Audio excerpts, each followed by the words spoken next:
बहन ऐसे ही मन्नत रखी थी कि मेरे घर का ये बाबा ये कष्ट है हर लेंगे आप दुख दूर हो जाएगी मेरे परिवार के ऊपर से, तो मैं चर्चा अपने घर पे करवाऊंगी। ऐसे ही चर्चा में जाती थी तो अब सोचती थी कि अब कब मैं चर्चा रखूँ, कब रखूँ। चर्चा रखने की उसकी बहुत इच्छा होती थी पर वो चर्चा कर नहीं पाती थी, क्योंकि देखिए अपने गांव में घर किससे भरा रहता है, धान चावल अनाज से घर पूरा भरा रहता है, पर अपने बाहर प्रदेश में है तो घर किससे भरा रहता है, कपड़ा से।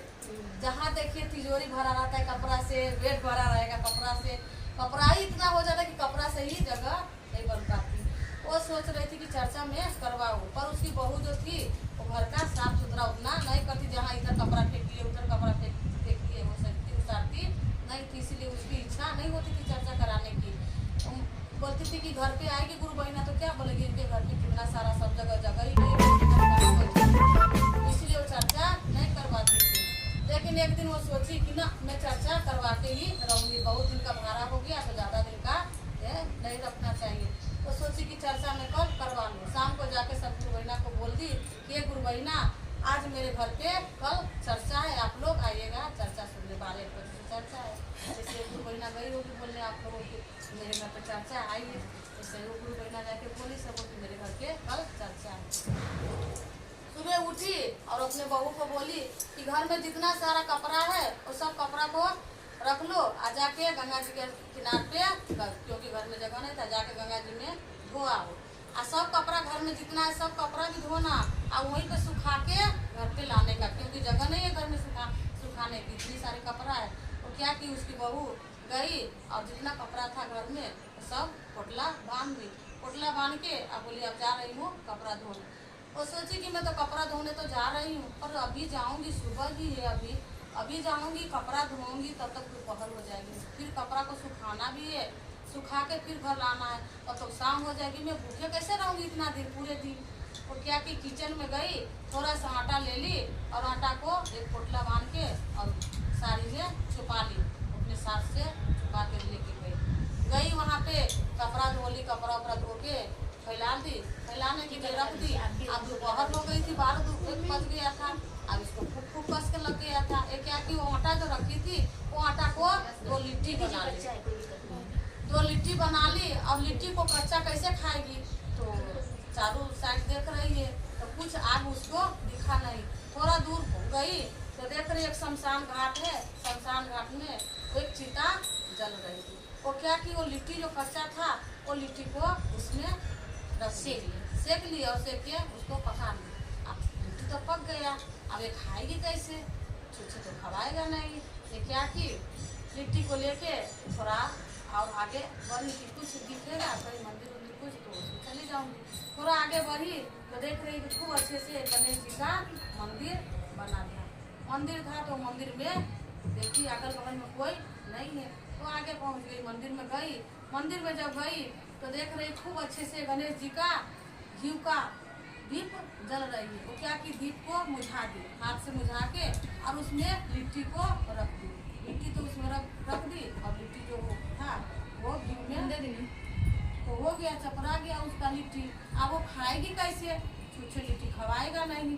वो देख रही कि खूब अच्छे से गणेश जी का लड्डू का भोग लगा था, लड्डू का भोग लगा है और चिट्ठी भी उस पर लगा है।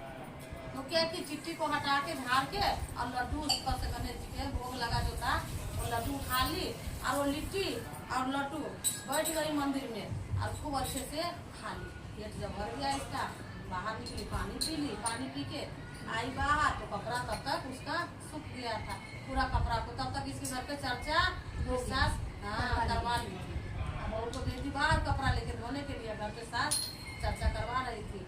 गई बाहर, सब कपड़ा सब सूख गया था, नदी किनारे में सब मोरी के चपेट के लेके घर गई। शाम हो गई थी, घर गई, घर जब गई तो रख दी अपना कपड़ा को अपना घर में, किचन में घुस गई खाना वाना बनाने के लिए। तब तक शाम को देखिए कोई भी मंदिर में सुबह शाम पुजारी आते हैं, सुबह में दियावती करके भोग लगा के पुजारी चले जाते, फिर शाम को दियावती करने के लिए वो आते हैं। तो दियावती करने के लिए आए तो देख रहे हैं, आश्चर्य हो गई उनको कि गणेश जी का जो सुबह में तो मैं आया था मंदिर में तो गणेश जी खूब अच्छे से थे। अभी गणेश जी को क्या हो गया कि गणेश जी एक उंगली जो था वो अपने मुंह में डाल लिए थे। गणेश जी एक उंगली अपने मुंह में डाल लिए थे। पुजारी को देख के आश्चर्य हुआ कि लगता है इस गांव में, इस शहर में कुछ अनहोनी होने वाली है। कभी तो देवता पितर बिगड़ जाते हैं, नहीं तो देवता पितर कैसे बिगड़ेगा, नहीं बिगड़ेंगे। कुछ होने वाला अनहोनी है इस गांव में, इसीलिए उंगली गणेश जी अपने मुंह में डाल लिए हैं। वो पुजारी जो थे वो पूरे गांव में टिकटिकिया पिटा दिए, ऐलान करवा दिए कि मंदिर में अनहोनी हो गया है, गणेश बाबा अपने उंगली को मुंह में डाल लिए हैं। आखिर है क्या ये, वो कैसे गया? पूरे जो पंडित और कोई ब्राह्मण ऐसा पुजारी आएंगे और गणेश जी को मना के और उंगली अगर मुंह में से निकलवा लेंगे, उनको मंदिर का आधा राजपाट दे दिया जाएगा। आप सब जगह टिकटिकिया पिटाते उठती, उसी खबर इसकी बहू के कान में गई। इसकी बहू पूछी अपने मम्मी से, इसकी सास जब अपने घर में बोल रही थी कि मंदिर में पता नहीं क्या हो गया है कि गणेश बाबा अपने एक उंगली मुंह में डाल दिए हैं। अब इसके बहू को सुन के थोड़ा वो हो गया फटा जैसे, बोले क्या हुआ मम्मी जी, मेरे को बताइए ना थोड़ा स्पष्ट। अरे क्या हुआ मंदिर में, क्यों मैं बताऊं तुमको? तुम कभी नहाई धुआई करती हो, कभी पूजा पाठ किया जानते हो दिया बती, क्या हुआ है मंदिर में? अपना काम करो ना, अपना काम से मतलब रखो ना। क्या काम सोच रही हो, क्या हुआ है नहीं हुआ है मंदिर में? बहू को झाड़ के और डांट के फटकार के भेज दी, घर में जाओ काम करो, किचन में जाओ। फिर थोड़ा देर के बाद उसकी बहू फिर आई बोलने की मम्मी जी क्या हुआ है मंदिर में, मेरे को थोड़ा बताइए ना। बोले क्या हुआ मंदिर में, पता नहीं बाबा गणेश जी बिगड़ गए हैं, वो एक उंगली अपने मुंह में डाल लिए, वो उंगली ही नहीं निकाले। कहाँ का पुजारी आया, हवन हुआ, पूजा पाठ हुआ, गणेश जी नहीं मान रहे हैं। तो बोले ये मम्मी जी थोड़ा मेरे को भी जाने दीजिए, मंदिर में देखूं मैं भी गणेश जी कैसे मुंह में उंगली डाल लिए, थोड़ा मैं भी तो देखूं। तो बोले तू क्या करने जाएगी मंदिर में, तेरे को कुछ पता आता है पूजा पाठ के बारे में कि तू मंदिर में जाएगी? तो बोले नहीं मम्मी जी मेरे को आप जाने दीजिए थोड़ा मंदिर में। फिर वो गई मंदिर, फिर मंदिर में उसकी बहू बोली कि मम्मी मेरे को मंदिर में आप जाने दीजिए। तो बोले जाओ, इतना जिद कर रही हो तो जाओ, तो भी थोड़ा देख लो गणेश जी को क्या हुआ है। और किचन में घुसी और किचन में जाके बहुत तेज उसके किचन में चाकू था, और चाकू लेके और आँख में दबा के साड़ी से ढक ली और वो मुंह दान के चल गई घूट करके। मंदिर में जब गई तो पुजारी के बाहर बैठे थे पुजारी मंदिर से, तो बोले पुजारी जी मेरे को मंदिर में जाने दीजिए, गणेश जी का दर्शन करना। पुजारी बोले ठीक है जाओ। अंदर जब गए तो देख रहे हैं कि गणेश बाबा एक उंगली मुंह में डाल लिए।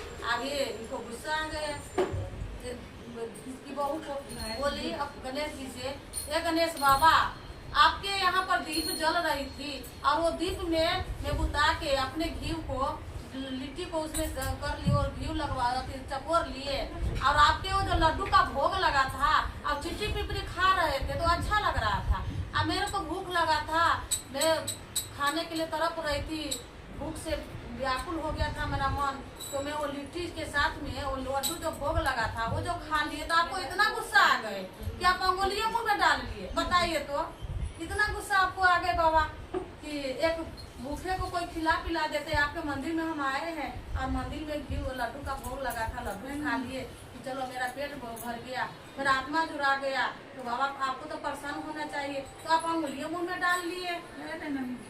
जल्दी से मुंह में से उंगली हटाइए बाबा, नहीं तो ये चाकू देख रहे हैं, हमें चाकू से आपका उंगलियां काट लेंगे। आप गणेश जी मन में सोचने लगे कि ये दिमाग का थोड़ा वो है, इसको जब मंदिर में दीप बुझाने में टाइम नहीं लगा, लड्डू का जो भोग लगा था के खाने में इसको जब देर नहीं लगा, तो कौन ठिकाने इसका कहीं हमारा उंगलियां नहीं काट ले। फटाफट गणेश जी का मुंह में जो उंगली जो था उसको तुरंत गिरा ली, जल्दी से गिराओ उंगली, नहीं तो गणेश जी सोचे कि कहीं उंगली काट लेंगे, तो सही में एक दमता है ये निकल उंगली काट लेंगे तो 4 उंगली वाला हो जाएंगे हम। तो गणेश बाबा क्या किए, फटाक से हाथ नीचे कर लिया, जैसे थे वैसे हो गए।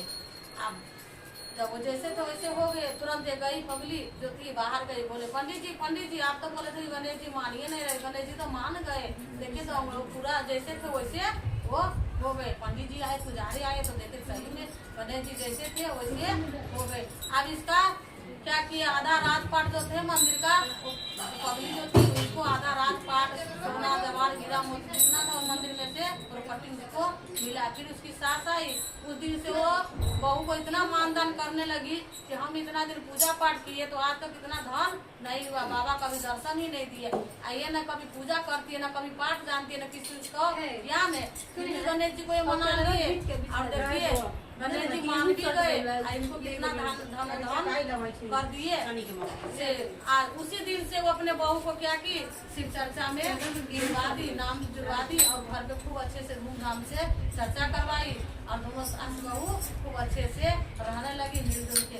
ये शिव गुरु जैसे आपने अभी नहीं बोलते गंगा से लंगा से गंगा हारे, कभी कभी क्या होता है अपने पूजा पाठ नहीं जानते हैं विधि विधान और करते हैं ना तो बाबा स्वीकार कर लेते हैं। और कभी कभी क्या होता है कुछ भी जानते हैं पर वो मन शुद्ध नहीं है, चंगा नहीं है तो पूजा स्वीकार कभी कभार